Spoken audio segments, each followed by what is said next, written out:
Vous envisagez de vous reconvertir, de trouver un métier qui a du sens, d'aider les autres, tout en constituant une activité qui vous permet d'en vivre? Alors forcément, vous tombez sur des métiers comme sophrologue, naturopathe, coach bien-être. Et là, ça donne envie. Mais il faut être clair. On vous vend souvent ça comme une reconversion simple, rapide, presque magique. La réalité est différente. Oui, ces métiers sont accessibles. Mais non, ce n'est pas juste faire une formation et attendre que les clients arrivent. Alors attention, dans cette vidéo, vous allez découvrir 15 métiers du bien-être. Mais sans bullshit. Pour chaque métier, je vais vous expliquer ce que vous faites concrètement, sur quoi ça repose vraiment, la formation nécessaire et la réalité du terrain. L'objectif est simple, que vous compreniez vraiment dans quoi vous mettez les pieds avant de choisir votre reconversion. En résumé, si vous cherchez un métier utile, humain, mais que vous voulez aussi garder les pieds sur terre, vous êtes au bon endroit.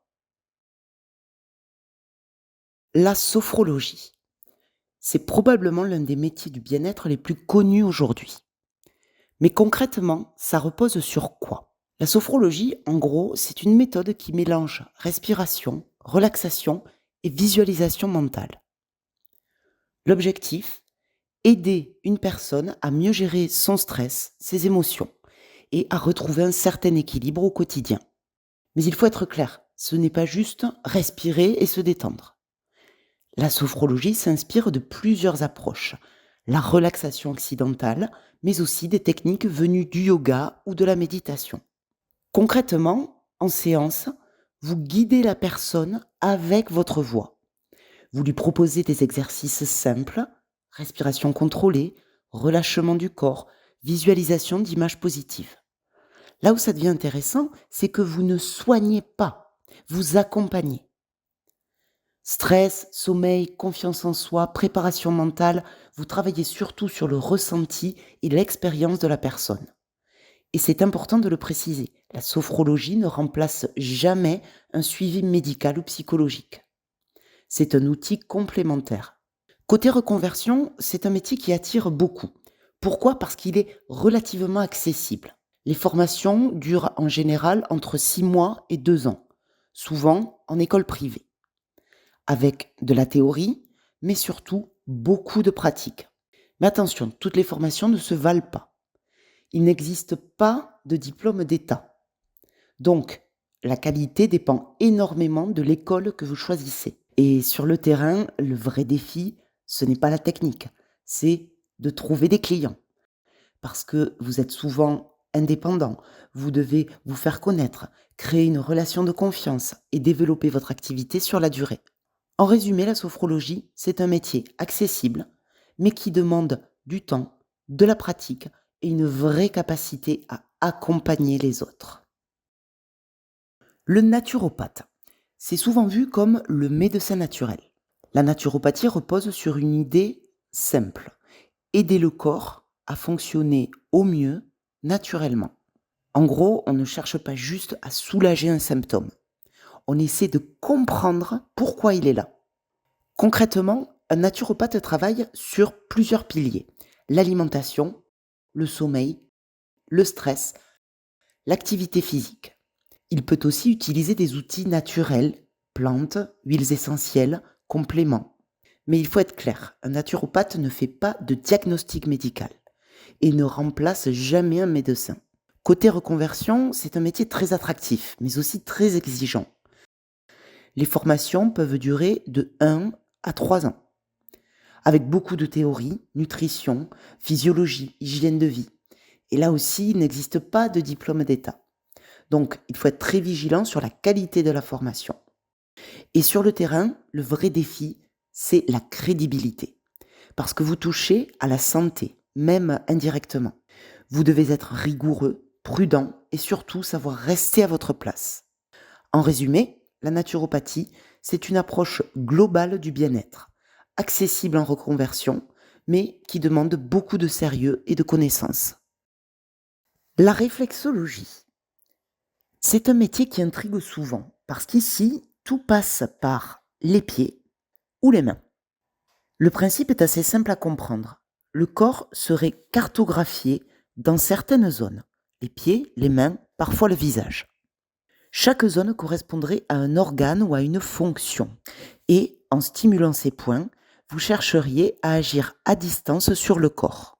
En pratique, vous utilisez surtout vos mains. Pression, mouvement précis, rythme, c'est un travail très tactile. Ce que recherchent les clients, surtout de la détente, mais parfois aussi un mieux-être global. Maintenant, nuance importante, les effets peuvent varier énormément d'une personne à l'autre. Pour une reconversion, c'est un métier assez accessible, mais qui demande une vraie précision dans les gestes. Les formations durent généralement quelques mois à un an, avec toujours beaucoup de pratique et de mémorisation des zones. Ça, c'est très important. Là aussi, il n'y a pas de cadre unique. Donc, choisir une bonne formation, ça fait toute la différence. Dans la réalité, bien sûr, vous êtes souvent indépendant. Et comme beaucoup de métiers du bien-être, le plus dur reste de se faire connaître. En résumé, la réflexologie, c'est un métier très manuel, accessible, mais qui demande rigueur, pratique et patience pour développer son activité. La kinésiologie, c'est probablement l'un des métiers les plus difficiles à comprendre au premier abord, parce que tout repose sur le corps qui répond. Le principe de base est le suivant. Le corps garderait en mémoire des stress, des blocages, parfois inconscients. Et pour les identifier, le kinésiologue utilise un outil très particulier, le test musculaire. Concrètement, vous exercez une légère pression sur un muscle et selon la réponse, vous interprétez une information. C'est là que ça divise, parce que cette méthode n'est pas reconnue scientifiquement. Mais dans la pratique, certaines personnes y trouvent un vrai intérêt, notamment pour travailler sur le stress ou les émotions. En séance, vous êtes à la fois dans l'écoute et dans l'observation du corps. Pour se former, les parcours durent souvent entre 1 et 2 ans, avec des approches très différentes selon les écoles. Et comme pour beaucoup de métiers ici, il n'existe pas de cadre officiel unique. Dans la réalité, c'est un métier qui demande beaucoup de pédagogie, parce que vous devez expliquer ce que vous faites et convaincre sans promettre. En résumé, la kinésiologie, c'est une approche basée sur le corps, accessible en reconversion, mais qui demande du recul et une posture très responsable. Le coach bien-être. C'est un métier qui s'est énormément développé ces dernières années, et pour cause, beaucoup de personnes cherchent à se sentir mieux au quotidien. Le rôle du coach bien-être, c'est d'accompagner une personne dans l'amélioration de son mode de vie. Ça peut concerner le stress, l'organisation, les habitudes, l'énergie. Bref, tout ce qui touche à l'équilibre de vie. Concrètement, vous êtes dans l'échange. Vous posez des questions, vous guidez, vous aidez la personne à avancer étape par étape. Ce n'est pas un métier technique au sens soin du corps, mais plutôt un travail sur le comportement et les habitudes. Ce qui fait la différence, c'est votre capacité à écouter, comprendre et créer un cadre motivant. Pour se lancer, les formations sont très variées, de quelques semaines à plusieurs mois. Certaines sont très sérieuses, d'autres plus légères. D'où l'importance de bien choisir. Dans la pratique, vous êtes souvent indépendant et votre activité repose beaucoup sur la relation humaine. C'est un métier où votre personnalité compte énormément. Votre posture, votre énergie et votre capacité à inspirer confiance. En résumé, le coaching bien-être, c'est un métier accessible, très humain et centré sur l'accompagnement au quotidien. Prof de yoga. C'est souvent le métier qu'on imagine quand on pense reconversion bien-être. Calme, liberté, sérénité. Mais en réalité, c'est un peu plus structuré que ça. Le yoga, c'est pas juste enchaîner des postures. C'est une pratique complète qui mélange mouvement, respiration et concentration. En tant que prof, votre rôle, c'est de guider. Pas seulement physiquement, mais aussi dans le rythme et l'attention. Vous devez observer, corriger les postures et adapter selon le niveau de chacun. Et contrairement à ce qu'on imagine, ça demande une vraie maîtrise du corps. Pour se former, la plupart des parcours passent par des formations intensives, souvent plusieurs semaines ou mois. Certaines formations sont très complètes avec anatomie, pédagogie et pratique intensive. Dans la réalité, beaucoup de profs cumulent plusieurs cours et construisent leur activité progressivement. C'est un métier très libre, mais qui demande aussi de la régularité. En résumé, être prof de yoga, c'est transmettre une pratique accessible en reconversion, mais qui demande engagement, discipline et présence. Praticien en massage de bien-être, c'est l'un des métiers les plus concrets dans cet univers et peut-être aussi l'un des plus demandés. Ici, on est sur du très pratique. Vous travaillez directement avec le corps par le toucher. Le but, apporter de la détente, relâcher les tensions et améliorer le bien-être global. Il existe énormément de techniques. Californien, baliné, deep tissue, relaxant. Chaque approche a ses spécificités. D'ailleurs, si ce métier vous intéresse vraiment, sur cette chaîne, vous trouverez des vidéos beaucoup plus détaillées sur les différentes techniques, les formations et le quotidien du métier. Pour se former, les parcours sont souvent assez courts, quelques semaines à quelques mois, mais avec un point essentiel que je mentionne souvent, la pratique. Parce que oui, ce métier s'apprend surtout avec les mains et avec l'expérience. Dans la réalité, beaucoup de praticiens travaillent à leur compte, à domicile, en cabinet ou même en spa. C'est un métier très concret, très humain et bien sûr très apprécié des clients. En résumé, le massage bien-être, c'est une porte d'entrée accessible, très accessible, mais qui demande régularité, technique et sens du contact. L'aromathérapie, c'est l'art d'utiliser les huiles essentielles. Mais attention, ce n'est pas juste mettre quelques gouttes qui sentent bon. Une huile essentielle, c'est un concentré extrêmement puissant extrait d'une plante. Et chaque huile a des propriétés bien spécifiques. Relaxation, énergie, respiration, c'est presque infini. Le rôle de l'aromathérapeute, c'est de conseiller et d'adapter. Parce que l'utilisation demande de la précision. Dosage, utilisation, contre-indication, on est loin d'un usage improvisé. Pour se former, il existe des parcours de quelques mois à plus d'un an. C'est un métier qui demande beaucoup de connaissances, mais aussi de la prudence. Dans la pratique, l'aromathérapeute intervient souvent en complément avec d'autres approches bien-être. C'est une spécialisation qui peut vraiment enrichir une activité. En résumé, l'aromathérapie, c'est une approche naturelle, accessible, mais qui demande rigueur et très bonne connaissance des produits. La méditation de pleine conscience. Aujourd'hui, presque tout le monde en a déjà entendu parler. Mais entre l'image qu'on en a et la réalité, il y a souvent un écart. La pleine conscience, c'est simplement le fait de porter son attention sur l'instant présent, sans chercher à contrôler ni à juger, juste observer ce qui se passe. Le rôle du praticien, c'est de guider cette attention, avec la voix et des exercices simples. Ça peut justement paraître simple, mais en pratique, rester concentré sans partir dans ses pensées, c'est loin d'être évident. Avec le temps, la pratique permet souvent de mieux gérer le stress et de prendre du recul. Pour se former, il existe des programmes de quelques semaines à plusieurs mois. Souvent avec un point important, pratiquer soi-même régulièrement. Dans la réalité, c'est un accompagnement très progressif et qui repose beaucoup sur votre propre expérience. En résumé, praticien ou facilitateur de méditation de pleine conscience, c'est une pratique simple en apparence, accessible, toujours, mais qui demande régularité et engagement personnel. Énergéticien, c'est le métier le plus difficile à définir clairement. On va essayer. Parce qu'ici, on ne travaille pas directement sur le corps, mais sur l'énergie. Selon cette approche, le corps est traversé par une forme d'énergie. Et quand elle circule moins bien, ça peut créer des déséquilibres.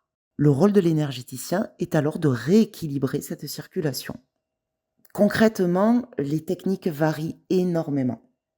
Imposition des mains, travail à distance ou autres approches selon les praticiens. Donc les approches sont très variées et parfois très personnelles. Certaines personnes y trouvent un réel apaisement, d'autres restent plus sceptiques. Pour se former, il existe une grande diversité de parcours, de quelques jours à plusieurs mois, voire un don.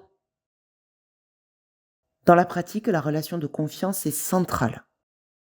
En résumé, le métier d'énergéticien repose sur une approche non conventionnelle. Donc c'est accessible, mais ça demande beaucoup de discernement et une posture hyper responsable. L'hypnose, c'est un concept qui intrigue. Il y en a qui imaginent que ça implique un contrôle total. D'autres pensent tout simplement que ça ne marche pas. En réalité, l'hypnose thérapeutique est beaucoup plus simple. C'est un état naturel entre veille et sommeil.